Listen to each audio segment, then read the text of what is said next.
All right, so we're working on this 2011 Hyundai Sonata. They're the same from 2011 to 2014. And you got a clunking noise inside the steering wheel. More than likely, this is your issue right here. So this is called the MDPS coupler bushing. And it's not supposed to look like that. It's supposed to have all the ears on it still.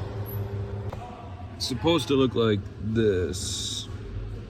So yeah, you got a clunking noise on a Hyundai Sonata 2011 to 14. It's probably that.